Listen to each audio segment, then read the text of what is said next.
पोपटलाल पूरे दिल्ली शहर में बड़ी बड़ी डींगे मारने के लिए प्रसिद्ध था। साथ ही वो अव्वल दर्जे का पेटू भी था। उसकी इस आदत के चलते कोई भी आदमी उसे अपने घर भोज पर नहीं बुलाता था। फिर एक दिन पोपटलाल अपनी बहन के घर जाता है, जो दूसरे शहर में रहती थी। अरे पोपटलाल, बड़े दिनों के बाद तुझे मेरी याद आई। माय डियर बहना, तू तो जानती है मैं अपने कारोबार में कितना व्यस्त रहता हूँ। हाँ, तेरी बात भी सही है। अब आया है तो कुछ दिन ठहर के जाना।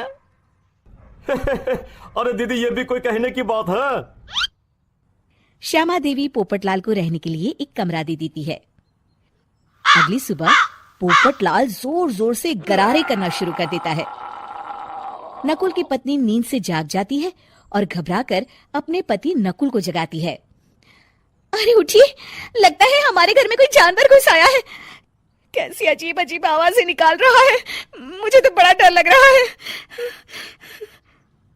अरे कोई जानवर नहीं है भाग्यवान, पोपटलाल मामा जी हैं, अपना गला साफ कर रहे हैं। इतनी सुबह सुबह? अभी तो सिर्फ 4 बजे हैं। मामा जी इसी तरह से जल्दी उठ जाते हैं। अच्छा, ठीक है। नकुल की पत्नी जैसे ही सोने लगती है और जल्दी नाश्ता भी करते हैं। क्या मतलब? मुझे अभी उठ के उनके लिए चाय नाश्ता बनाना पड़ेगा? हाँ। अरे मर गई रे, अब मेरा क्या होगा? फिर थोड़ी देर के बाद नकुल की पत्नी मामा जी के लिए चाय नाश्ता बनाने में जुट जाती है। अरे भाई वाह, बड़ी अच्छी खुशबू आ रही है। बहू, जो भी बना रही हो फटाफट ले आओ, जोरों की भूख लगी है। हाँ मामा जी, अभी लाती हूँ। देखते ही देखते पोपटलाल सारा नाश्ता चट कर जाता है।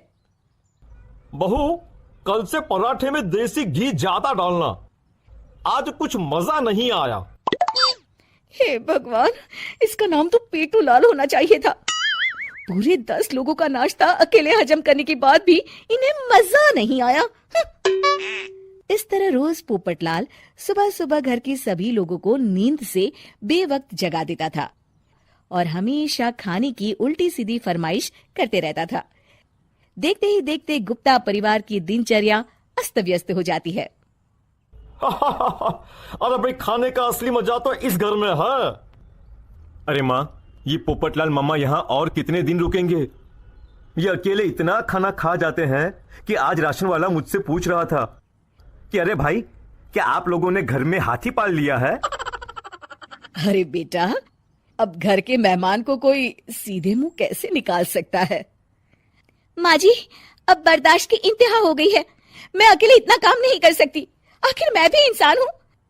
मैं कल ही अपने मायके चली जाऊंगी। अरे भाग्यवान, हम सबको मुसीबत में अकेला छोड़कर तुम कहां जा रही हो? जरा सब्र करो, मैं कुछ सोचता हूं।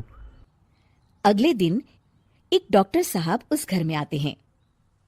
अरे नकुल बेटा, ये डॉक्टर यहां क्यों आया है? अरे मामा जी, माँ की तबीयत बहुत खराब है। तबीयत तो खराब होगी ही, तुम लोग उल्टा सीधा खाना जो खाते रहते हो। देखो नकुल, मैं तुम्हारा फैमिली डॉक्टर हूं, इसलिए आज से मैं जो कहूंगा तुम सबको वही खाना रोज खाना पड़ेगा। आजकल कितनी बीमारियां फैल रही हैं, पता भी है तुम्हें? आज से तुम सब सिर्फ सलाद और करेले का जूस पियोगे, समझे? डॉक्टर अंकल, आप ठीक कहते हैं। पोपटलाल घबरा के, अरे क्या खाक ठीक है भांजे? ये डॉक्टर सीधे सीधे हमें घास फूस खाने के लिए कह रहा है। अरे मैं कहता हूँ भगा इस डॉक्टर के बच्चे को यहाँ से। अरे मामा जी, डॉक्टर साहब ठीक ही तो कह रहे हैं। इसी बहाने आपका इतना बड़ा पेट जो बाहर निकला हुआ है वो अंदर हो जाएगा। इस तरह गुप्ता परिवार रोज खाने में सिर्फ सलाद खाना शुरू कर देता है। बेचारे पोपटलाल का बुरा हाल हो जाता है। ये लीजिए मामा जी, ताजा ताजा करेले का जूस। अरे नहीं नहीं बहू, मैं मरने से पहले मरना नहीं चाहता। मुझे तुम लोग माफ करो। यह भेड़ बकरी वाली जिंदगी तुम लोगों को मुबारक हो। मैं तो चला यहां से। पोपटलाल अगले दिन ही घर छोड़कर चला जाता है। क्यों बेटा नकुल, मेरी अदाकारी कैसी थी? मजा आ गया डॉक्टर, आपने तो बॉलीवुड के कलाकारों को भी मात कर दिया। आपको तो ऑस्कर मिलना चाहिए।